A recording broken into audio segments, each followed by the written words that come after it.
بسم الله الرحمن الرحيم. الحمد لله رب العالمين والصلاة والسلام على أشرف المرسلين وعلى آله وصحبه أجمعين، أما بعد. فقد قال الله تبارك وتعالى بعد أعوذ بالله من الشيطان الرجيم. بسم الله الرحمن الرحيم. وما آتاكم الرسول فخذوه وما نهاكم عنه فانتهوا. صدق الله العلي العظيم.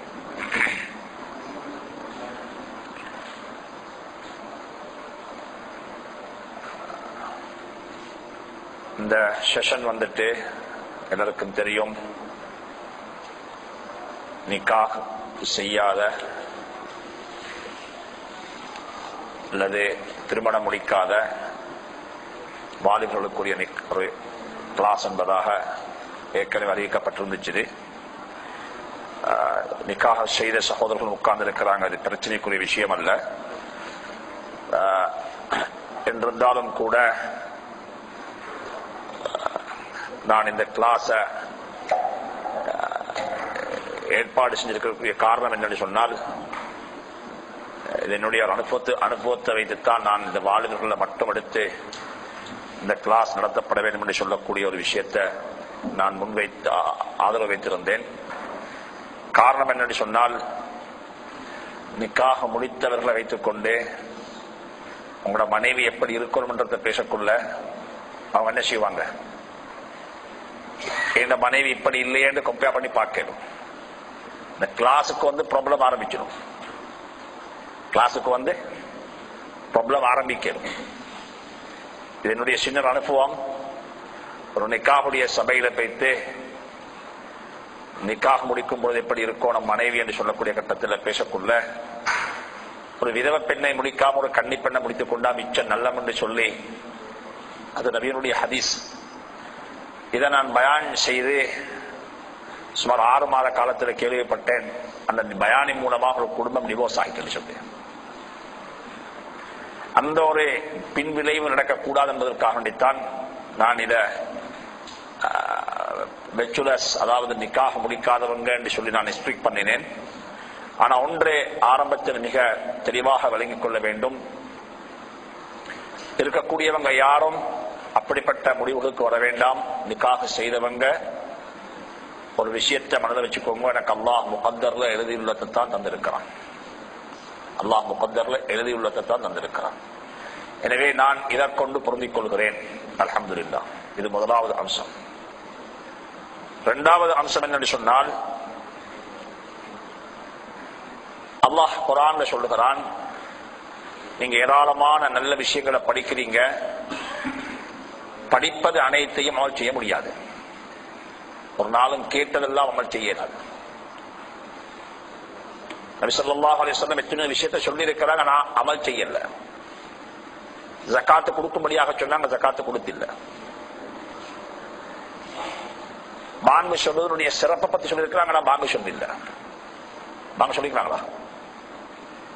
அதனால அல்லாஹ் குர்ஆன்ல சொல்லுகிறான், நீங்க நல்லவைகளை தாராளமாக கேளுங்கோ, ஆனா அதுல உள்ள நல்லதை நீங்க அமல் செய்யுங்கன்னு சொல்லி என்ன சொல்லக்கூடிய அத்தனை விஷயத்தையும் உண்டாக நீங்க மெஷ் பண்ணி நீங்க நிக்காஹ் செய்ய போவதாக இருந்தா எங்கிருந்து வரைக்கும்?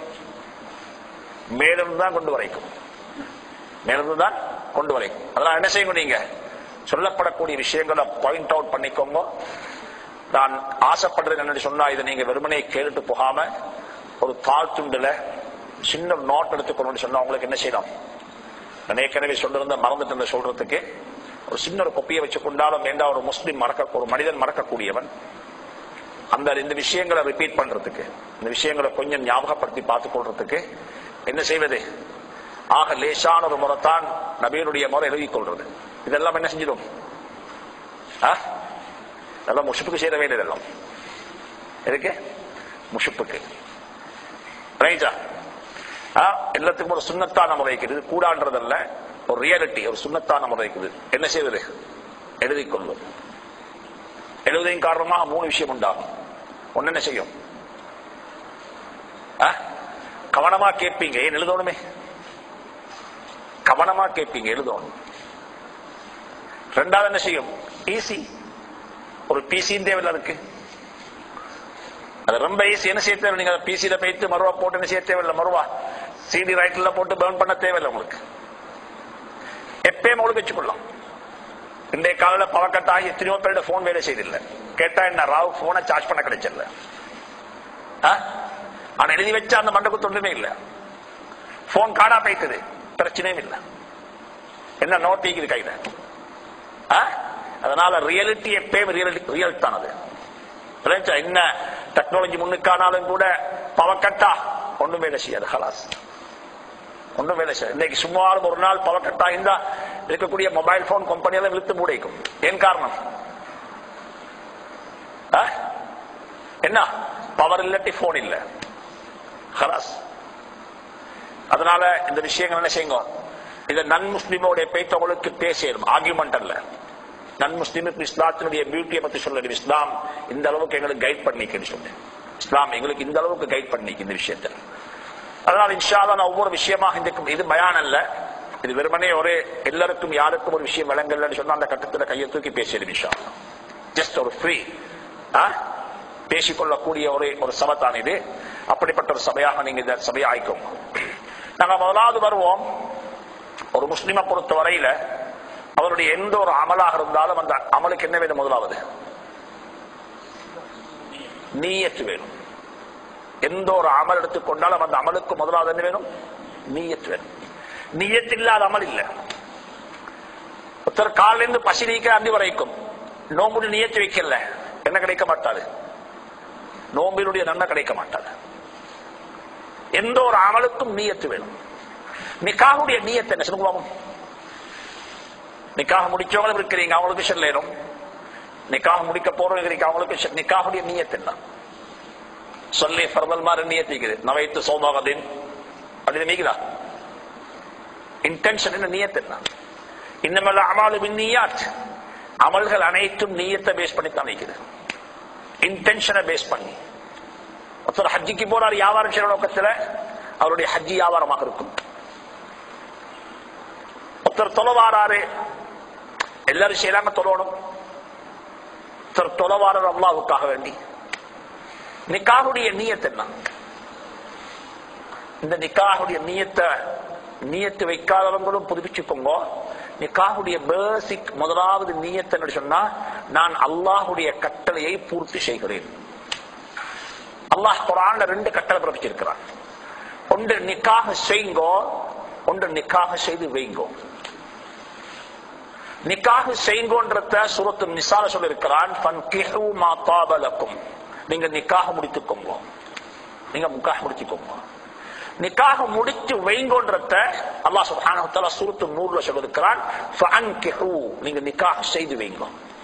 நீங்க ஒரு கார்டியனாக இருக்கிறீங்க, ஒரு ஃபாதர் வாப்பாவாக இருக்கிறீங்க, அல்லது ஒரு பிரதராக இருக்கிறீங்க, உங்களோட தலையில ரெஸ்பான்சிபிலிட்டி இருக்குது. நீங்க உங்களோட சிஸ்டரை, உங்களோட உங்களோட பொறுப்புங்க இருக்கக்கூடிய அந்த குழந்தைய அல்லது உங்களோட டாட்டரை நீங்க நிக்காஹ் செய்து வைக்கிறது உங்களோட பொறுப்பு. இது 2க்கும் அல்லாஹ் கட்டளை பிறப்பித்திருக்கிறான். நீங்க நீயத் வேணும். என்ன நீயத்? முதலாவது நீயத் என்ன? நான் அல்லாஹுடைய ஒரு கட்டளையை ஃபுல்ஃபில் பண்றேன், அல்லாஹுடைய கட்டளையை நான் நிறைவேற்றுகிறேன். சரியா? சாப்பிட சொல்லுவோம். ஒரு முஸ்லிமுடைய எல்லா அமலுக்கும் என்னைக்கும் நியத்து இருக்கும். சாப்பிடக்குள்ள நியத்து இதுக்கு நியத்து இருக்கு. நியத்து இல்லாத அமல் இல்ல. இஸ்லாத்தில் எதுக்குமே ரெகுலர் இல்ல, எல்லாமே இபாதத் தான். ஒருத்தர் டாய்லெட்டுக்கு போற அதுக்கு இபாதத், அதுக்கு இபாதத். சாப்பிடுற அதுக்கு இபாதத். சுருக்கமான ஷார்ட் அண்ட் ஸ்வீட் லேசான நியத்து என்ன சொன்னா, அல்லாஹுடைய கட்டளையை நான் ஃபுல்ஃபில் பண்றேன். ஹலாஸ், நான் சாப்பிடுகிறேன். பசி வந்தா சாப்பிடுவாப்பா. யார் சொன்னது? யார் சொன்னது? அல்லாஹ் சொல்லி இருக்கிறான். குழு சாப்பிடுங்க, வஷ்ரபு குடிங்க. இதே போல நிக்காஹ் செய்யுங்க, நிக்காஹ் செய்யுங்க. அல்லாஹுடைய கட்டளையை பூர்த்தி செய்கிறேன். இது முதலாவது அம்சம். ஷா வலியுல்லா முஹத்திஸ் அத்-தஹ்லவி ரஹ்மத்துல்லாஹி அலைஹி அந்த கிதாப் இருக்கிறது, ஹுஜ்ஜத்துல்லாஹ் அல்-பாலிகா அப்படி சொல்லி பிரபல்யமான கிதாபு. அந்த கிதாப்ல ஏராளமான விஷயங்களை அவங்க எழுதியிருக்கிறாங்க. அந்த குடும்ப வாழ்க்கையை பத்தி, நிக்காஹுடைய கன்செப்ட் பத்தி ஆரம்பிக்கும் பொழுது அவங்க சொல்றாங்க,